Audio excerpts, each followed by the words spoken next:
Japan did something no other nation on Earth has ever attempted. It built a concrete barrier stretching nearly 250 miles along the edge of the Pacific Ocean, almost like a giant line drawn between civilization and destruction. A wall tall enough to block rooftops, heavy enough to resist millions of tons of water, and controversial enough that entire communities still debate whether it was even the right choice. But the question that hangs over this entire coastline isn't about its height or its cost. It's something far more unnerving. What if the next tsunami is bigger than anything Japan has ever seen? Because while this wall may look unstoppable, nature isn't interested in human engineering, and the ocean has never cared about concrete. And that's where the real story begins. For Japan, danger doesn't arrive with warning sirens. It's built into the very ground people walk on. The entire country sits on the collision of four major tectonic plates, pushing, sliding, twisting, and straining under each other every single day. More than 500 earthquakes strike Japan every year, most too small to feel, but each one a reminder that the earth below is constantly shifting. The threat isn't the shaking, though. It's what happens when the ocean floor suddenly rises or sinks. Those violent movements shove entire columns of seawater upward, creating waves that look harmless in the middle of the ocean but grow into towering walls of destruction as they race toward land. For decades, small coastal towns lived with this reality. Families instinctively dashed uphill the moment the earth moved. Alarms and drills were a way of life. No one questioned them. But nothing could prepare Japan for what happened on March 11, 2011. A magnitude 9.0 earthquake tore through a zone more than 300 miles long beneath the Pacific. It was one of the strongest quakes ever recorded, but it was only the prelude. Minutes later, the ocean rose into a monstrous wave nearly 50 feet high, far beyond anything the country had designed for. It swallowed entire towns. It swept away more than 20,000 lives in a matter of minutes. It ripped apart over 120,000 homes. And in Fukushima, it triggered a nuclear disaster the world will never forget. The old seawalls, meant to resist waves half that height, were simply erased. That day left an open wound across Japan's northeast coastline, and every person who lived through it understood a harsh truth. If something this powerful happened once, it could happen again. Japan didn't just rebuild. It reinvented its defenses completely. Because for the first time in modern history, a country decided to fight the ocean head-on. When the shock faded and reconstruction began, Japanese engineers and policymakers agreed on one goal. People needed more time. Not hours, not even tens of minutes. They just needed enough time to run. That idea formed the backbone of Japan's new strategy. The wall wasn't designed to stop a tsunami. That's impossible. It was designed to slow it down, break its force, and buy a few precious minutes. Minutes that decide who escapes. The government committed more than $12 billion to the project. Tens of thousands of workers were mobilized. A construction schedule that normally would stretch over decades was compressed into a single mission. But not everyone supported it. As plans became public, local residents stared at mock-ups of a coastline dominated by concrete slabs nearly 50 feet tall and almost 250 miles long. Many were stunned. Some called it a barrier between people and the ocean. Others worried it would suffocate tourism, block sunlight, or permanently erase the view of the sea they had lived beside their entire lives. Fishermen protested in several towns, arguing the wall severed their connection to the water, and for coastal communities, that connection wasn't symbolic. It was survival. Fishing wasn't a hobby, it was an economy passed down generations. Environmental groups raised red flags, warning that such massive structures could alter natural sand movement, shrink beaches, and accelerate erosion. Meanwhile, rumors spread online claiming some engineers believed the wall wasn't built for the worst-case scenario, only the most likely one. Some seismic experts even suggested the Nankai Trough further southwest could generate a tsunami far taller than the one in 2011. Reports claim waves could reach 60 or even 70 feet in a worst-case event. While these projections are speculative, they added fuel to the growing debate. Yet Japan moved forward. If nature was going to strike again, the country refused to be caught off guard. And to make sure this wall could survive what was coming, Japan started in the only place that could hold answers. Inside a laboratory, where giant waves could be recreated over and over until the design finally worked. Before a single block of concrete was poured, Japanese engineers gathered mountains of data from the 2011 disaster. Wave heights, pressure loads, erosion rates, structural failures, everything. Then they rebuilt the tsunami in the lab. Massive wave tanks and scale models recreated the surge as closely as physics allowed. Engineers watched how water slammed against walls, rolled over edges, or slipped underneath. They tried dozens of shapes, heights, angles, and foundations.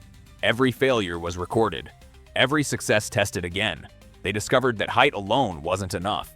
The foundation had to go astonishingly deep, 20 to 25 meters, 65-82 feet, to stop the wall from tipping if water overtopped it. The walls needed a wide trapezoid base to distribute force. Steel reinforcement had to be thicker and denser than previous barriers. Only when those models consistently held up to the most violent simulated waves did Japan lock in the final blueprint. A wall roughly 45-50 feet tall, supported by foundations sunk deep into the earth, wrapped in steel, and built in interconnected segments strong enough to share impact loads across miles. The model worked, at least on paper, but the real challenge wasn't the design. It was the coastline itself, a place where the land shifts, the soil sinks, and the ocean never stops trying to take back what humans build. Construction began where the destruction had been worst, the Tohoku region. This was the coastline that took the full impact of 2011, and it would become home to the longest, most unified tsunami barrier in Japan's history. Before any wall could rise, workers had to reshape the land.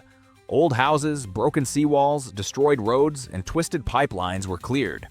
New access roads, machinery platforms, and concrete mixing stations were built.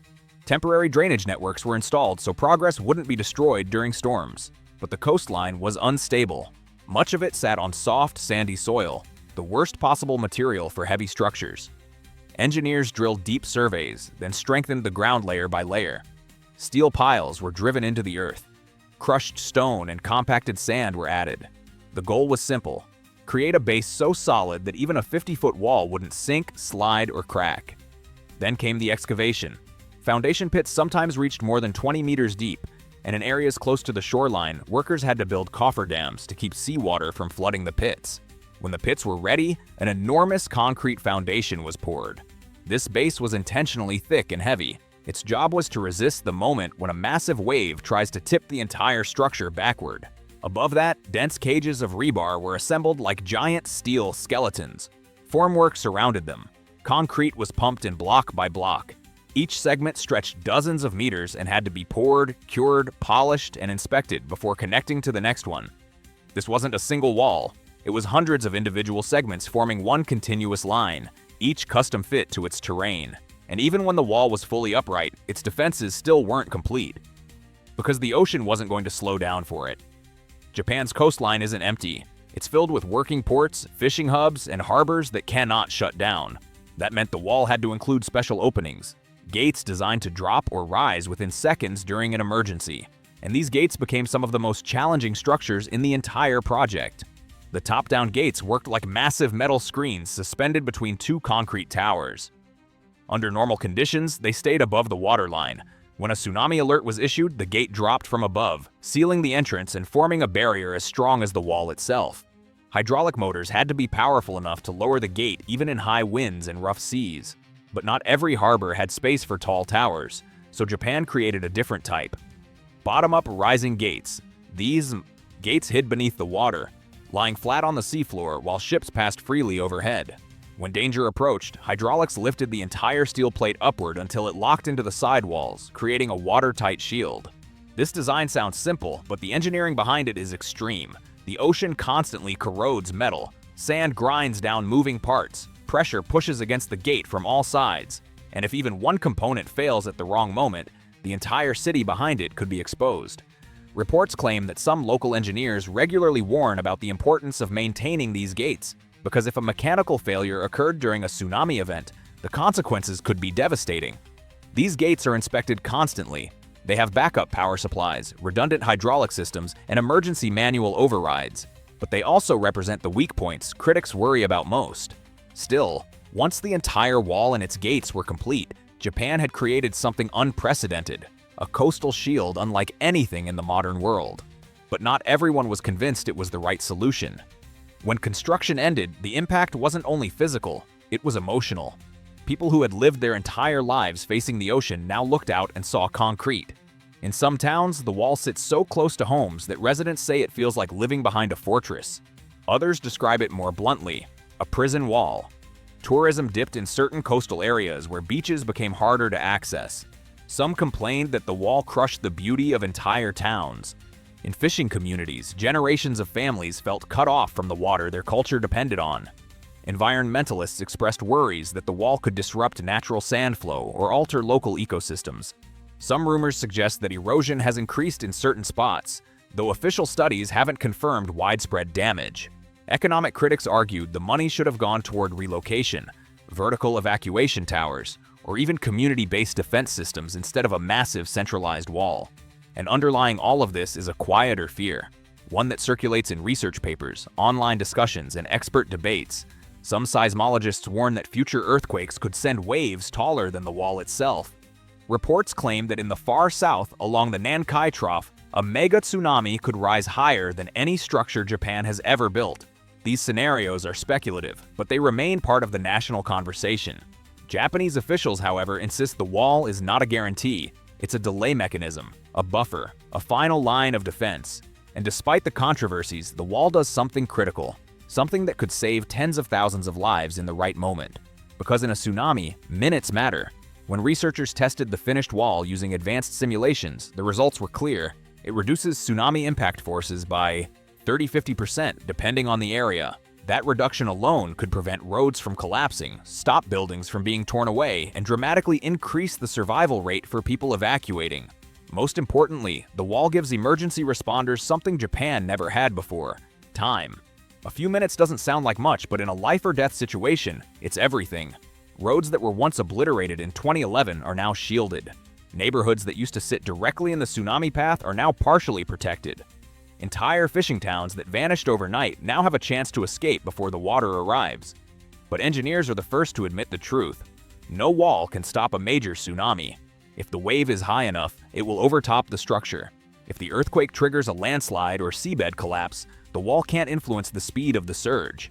And if a mega event, one of those rare but terrifying geological possibilities, strikes the region, no one really knows how the structure will perform. Japan didn't build this wall to beat nature. It built it to survive nature, and this effort is only part of a much bigger engineering battle happening beneath the sea. While the seawall grabs headlines, Japan is quietly mastering another area of extreme engineering: underwater tunnels. And these structures reveal just how far the country is willing to push technology to keep its people connected. Underwater tunnels are more than just infrastructure. They're lifelines for regions that depend on stable transportation in a country where storms, earthquakes, and tides constantly threaten surface routes. To build them, Japan begins with detailed seabed surveys. Engineers analyze underwater topography, sample soil layers, and map out rock formations. They look for faults, unstable zones, and hidden weaknesses that could jeopardize construction. At the same time, environmental teams monitor the ecosystem, trying to minimize disruption to marine life. In some cases, artificial reefs are even added to create new habitats. When construction begins, one technique stands out: the immersed tube method. Massive concrete tunnel segments, some longer than football fields and weighing tens of thousands of tons, are built on land with extreme precision. Each segment is hollow, containing separate lanes for cars, trains, and maintenance corridors. Once completed, floating pontoons carry them out to sea. Then, cranes lower them into a trench dug in the seabed, where each segment is carefully aligned and sealed. Rubber gaskets form watertight joints. Sand and rock bury the tunnel, anchoring it against pressure and buoyancy. And here's the part most people never think about. Once a tunnel opens, the work is far from finished. Hundreds of sensors constantly track pressure, temperature, vibration, and structural movement. Maintenance teams inspect the walls, drainage systems, and waterproof membranes. Specialized vehicles wash the tunnel, interior, and clear sediment. Engineers analyze real-time data so they can detect early signs of fatigue before the tunnel becomes unsafe. These tunnels operate under crushing underwater pressure, shifting geology, and constant seismic threats. Yet they remain stable for decades, all because Japan treats maintenance as seriously as construction. Just like the tsunami wall, these underwater tunnels symbolize a country that refuses to surrender to geography. And together, they reveal something deeper about Japan's relationship with the sea. Japan's massive seawall and its underwater tunnels tell a story of survival. A nation shaped by earthquakes decided not to hide from the ocean, but to stand against it, even if only temporarily. Because in a world where nature can reshape everything in minutes, sometimes the most powerful tool humans have isn't control, it's preparation. The wall won't stop every tsunami. It might not even stop the next big one, but it gives people a chance 2011 never allowed. And that raises the question only time can answer. Is Japan building defenses for the future, or racing a clock no one can see? Either way, one thing is certain: the ocean hasn't made its last move.